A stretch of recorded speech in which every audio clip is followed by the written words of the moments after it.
I was with Carolyn last night and just sharing some just great fellowship and so forth, and she said, hey, would you mind sharing? I'm like, hey, okay, what you asked, I'm going to do. I would like to say this because, there's a lot of faces in here that I see in tournaments and so forth, and there's people that are obviously in Missouri, I'm not seeing you, but I recognize something about wrestling, that we're family.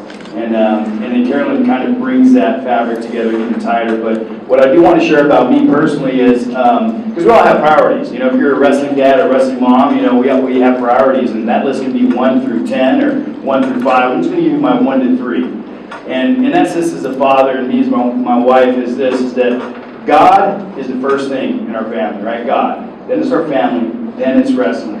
And me as a dad, that's a struggle. To really make that a truth in my family's life, that, man, we're going to love God with all our hearts, all our mind, all our soul, our strength. We're going to love our neighbors in flesh and blood. That's a struggle, because I mean, the times I'm getting up at 5 in the morning to get my kid on a weight scale, where sometimes I struggle to get him up to just be in God's Word. And for me, that's the priority, right? So I understand this for my kids, man. If you love God and you love people, then I don't care if you're cleaning toilets for a living. There's going to be a blessing in your marriage. There's going to be a blessing for you. And so that's what I'm trying to instill. And the reason why I even mentioned that tonight or here today is that my first infinity, my first love, my first affection for Carolyn came before I never met her. I never saw a picture of her. Nothing. I didn't know anything about Carolyn, but my kids went to their first prep. The first prep ever, right? They've been to a lot of camps, but they went to prep, and I was like, man, prep is pretty affordable. It's a pretty cool camp. I like this.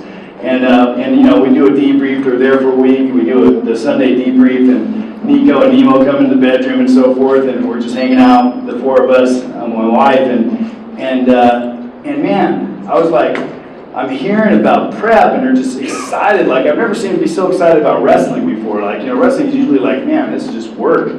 But they came back just super excited about what they were taught and the people they met and just this and that. They're just elated, like a glow, right? And then they started talking about Carolyn. And for me as a dad, you love all my kids. You're going to be family to me. I keep pouring to my kids.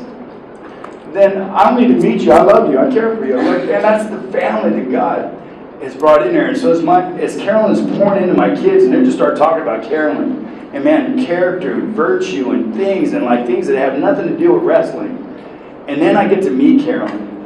And I say, hey, it was no different for my sons as it was for these ladies over here. It wasn't for it has no boundaries. And so for me as dad, I was just like, I was sold day one. As my kids came back and just shared about prep and what it did for my kids and how, hey, it's not about wrestling, it's about character. Then man, it's like you had me before I even met you, Carolyn. And so I just want to say, hey, look, if you guys, your kids, there's so much more to wrestling prep than your kids learning leveraging and technique and so forth. She's instilling virtue and character in your kids. And this I know. She loves your kids. And that's why she makes the phone calls to the college coaches. That's why it's not just, hey, look, let's pray. It's about your future. It's about your marriage, it's about your everything. And so I just want to say, hey, Carolyn, thanks first and foremost to my God, but thank God that we got to meet you there. So I'm grateful for you.